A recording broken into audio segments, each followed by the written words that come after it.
Good morning, students. In the previous topic, you learned about reversible and irreversible changes. We will see, could there be other ways to bring a change? That means, is there any other way to bring a change? Obviously. What is it? By heating it, okay? We can bring a change by heating an object, okay? For example, you all must have seen different kinds of tools, okay? The tools which are used to dig the soil. Now, if in those tools, you all must have seen that these tools are fixed to a wooden handle like this, okay? All these tools are fixed to a wooden handle. How it is fixed? To fix these handles, what is done? First of all, the ring is heated, okay? You can see here in the figure that all these have got rings in them, okay? Here also.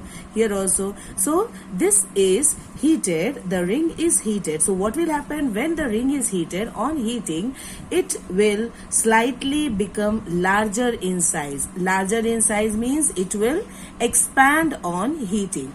Okay, it will expand on heating. Now what is done? Now this handle, the handle can be easily, they take this wooden handle and they easily put it inside this ring like this, and then it can be fixed. Okay, what happens after this? When this ring cools down,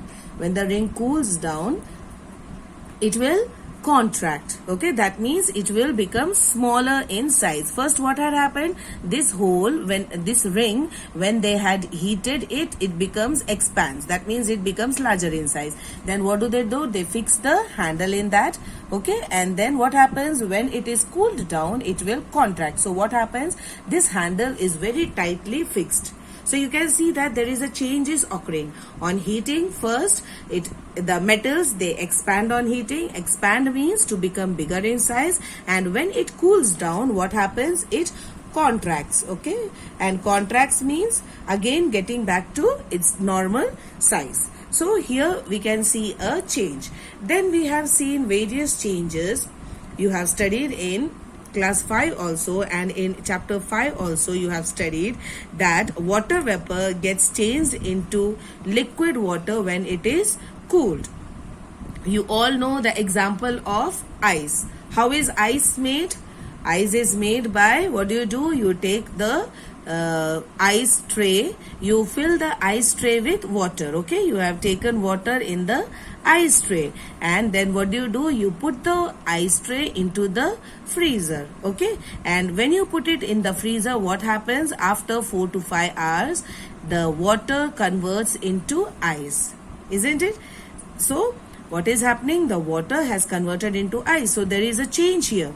But the same ice, if you bring it out from the freezer and you bring it back to the normal room temperature, what will happen? This ice will again slowly start melting, and it will again change into water. So what is this? This is, what kind of change is it? It is a reversible change, isn't it? It is a reversible change. How is it a reversible change? Because you see, water, on putting it in the freezer, changed into ice, and the ice, when you brought it out from the freezer to the normal room temperature, it will again get converted into water. So this is a reversible change, okay? So in the same way, if you heat water in a pan, what happens? It will start boiling after some time. And if you keep on heating and heating, what will happen? The quantity of the water in the pan begins to decrease. Why it is decreasing? Because the water is changing into its vapors. Okay, so again there is a change on heating. Okay, then we have got some other activities also. You all must have burnt candles at home. What happens when you burn a candle? What is happening? What kind of change it is? The candle is slowly decreasing in its size. So can this change be reversed? if you want, you can reverse the change. How can you reverse the change? You collect the wax, isn't it? You take the candle, you keep this candle in a bowl like this, okay? You keep it in a bowl and you collect the wax. All the wax will fall into this bowl.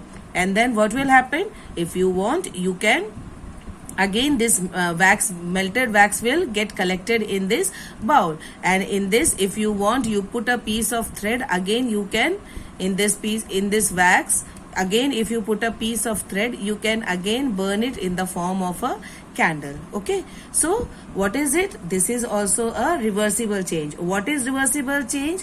It is not the burning of the candle, okay? It is melting of the wax. Melting of wax is a reversible change, okay? The wax is melted, the wax has melted, and you can collect it in another bowl. Okay, so melting of wax is a reversible change, but burning of a candle is not a reversible change. It is a irreversible change. Why it is an irreversible change? Because when the candle is burning, it is producing various kinds of gases, isn't it? So this burning of candle, it is producing gases also, it is producing heat also, it is producing light also. So the burning of candle is a irreversible change, but melting of wax is a reversible change. Okay, in the same way, there are another examples given here, like when you burn an incense stick. Do you know, children, what is an incense stick? Incense stick is agarbatti. Okay, when incense stick, when you burn it completely, what are the changes that occur in the incense stick? The incense stick burns to produce a new material. Okay, and what is that new material? Ash and gases. Okay, so again, this is a irreversible change. Just like burning of the candle, in the same way, burning of incense stick is also irreversible changes. Okay, children, so here in this chapter we have studied about various examples of reversible and irreversible changes. I hope this chapter is clear to all of you. Please, children, read the chapter properly, and you can, if you have got any doubt, you can contact me on my personal number.